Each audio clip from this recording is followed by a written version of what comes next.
Hi, it's great to have you with us. You're listening to Life and Faith from the Centre for Public Christianity. My name's Simon Smart. And I'm Natasha Moore. Now, one of the most frequently voiced objections to Christian faith or to religion in general is to do with violence.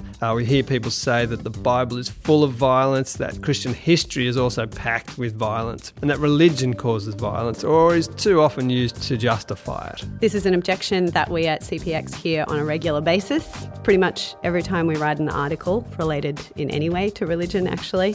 We want to give this objection a good hearing today, and where better to start than with the unfiltered opinions of some of those internet philosophers who frequent the comments section of news websites. You get your fair share of these kinds of comments, don't you, Simon? Yes, I do. I've got a bit of a collection of these. People tend not to hold back when they're writing in the comments section. For example, here's what a reader going by the name of Dove posted in an article I wrote recently. This person said, "The God of Abraham is angry, vengeful, and is the direct cause of every calamity to befall humanity." I think that's a bit of an overstatement. "The God of Abraham causes," he says, "diseases and floods and wars. The universe is uncaring, so is this God." So that's fairly strong. As is this one. This is from Mitor the Bold, who is a regular reader of ours. He wrote this comment, I'm assuming it's a guy, maybe a woman, about an article of mine from a few weeks ago. He or she wrote, "The Bible has inspired genocide, torture and murder. It has inspired cover-ups and pedophiles, race hatred, homophobia and misogyny. It continues to fuel all these things in many places around the world. There is nothing beautiful and positive about the Bible. It is a book overflowing with hatred, petty jealousy, revenge and sickening violence. I'm surprised there's not more violence by the faithful within the church. Maybe there is, and we just haven't heard about it." Yeah, and we could do this all day, but in all honesty, this is a serious objection to faith for many people, and therefore it's worth looking at it and thinking about some responses to it. These questions about the Bible, about Christian history and about religion generally, whether it makes people more or less peaceful, for instance, these are questions that CPX has put a lot of work into. We have a whole host of scholars and theologians and thinkers that over the years have come in, and we've got them to talk about this. We have a whole section on our website dedicated to this big question, the question of violence. So we thought that for this episode of Life and Faith, it would be worth bringing together some of the best of that material for our listeners.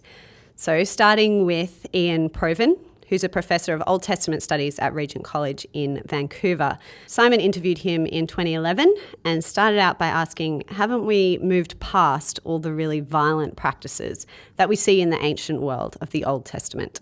Well, I think it depends, firstly, who the we are who are supposed to have moved past it. The modern world is pretty violent too. In fact, I think the 20th century probably is way more violent than any aspect of the ancient world ever was. Quite apart from everything else, they didn't have the technology to do very much damage to each other.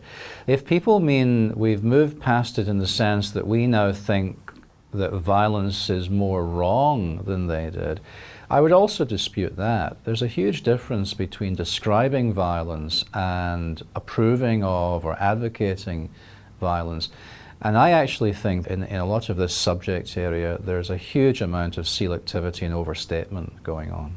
Another aspect of the question is that the very people who passed these stories on did not regard this as arbitrary, capricious violence. They always set it in the context of justice and law. It's always about actually redeeming the oppressed from the oppressor and that kind of thing. So their frame of reference is oftentimes not ours. But what they are convinced of, and this is where I think the selectivity comes in, what they are convinced of is that God is good.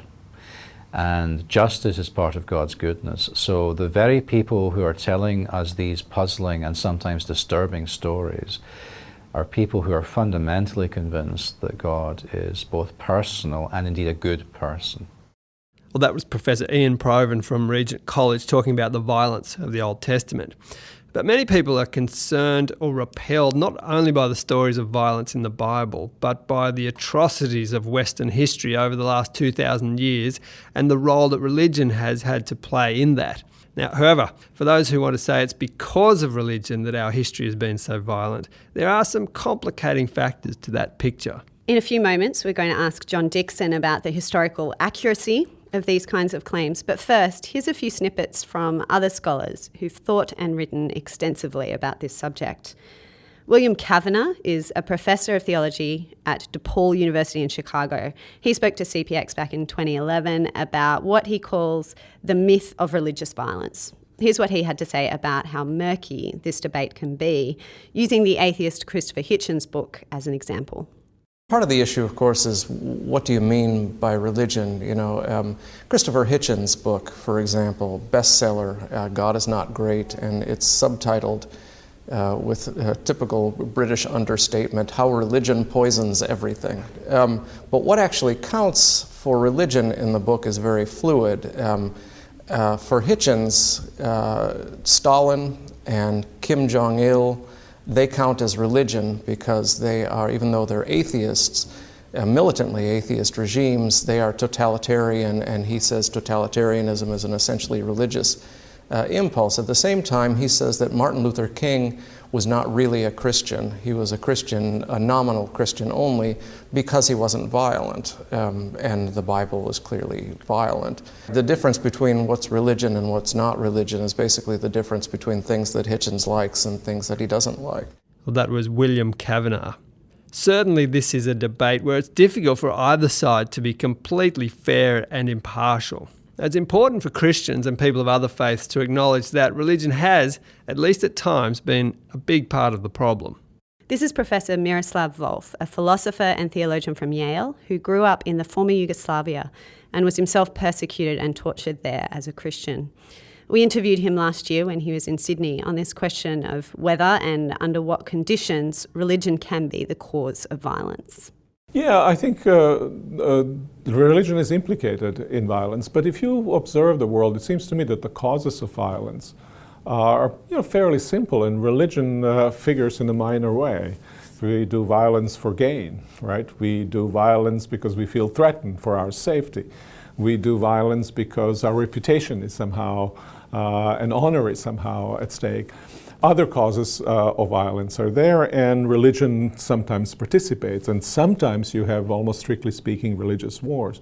And so I think our task is to ask the question, under what condition does religion contribute to violence? Under what condition does it become violence-inducing? And this condition seemed to me clear. It's at the point where religion serves to mark group identities, and when it finds itself in close proximity to the power. When that happens, religion is very much likely to be employed for violence purposes, to legitimize violence that's done. And I think for that very reason, it's important to separate religion, to think of religion and political system as and even broader cultural system as two distinct systems.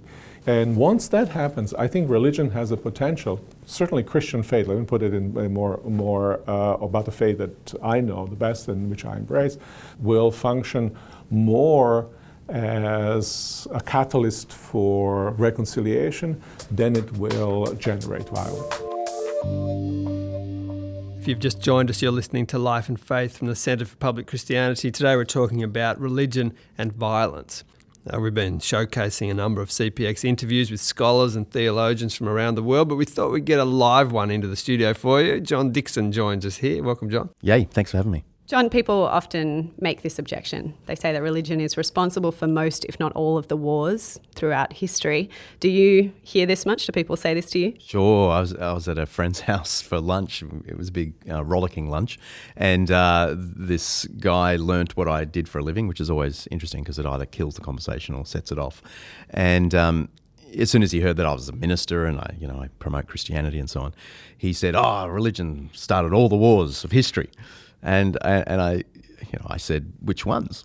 And he said, and he thought about it for a moment. He went, well, Northern Ireland, the Crusades, and then he kind of ran out of puff. So it is one of those things that's raised a lot.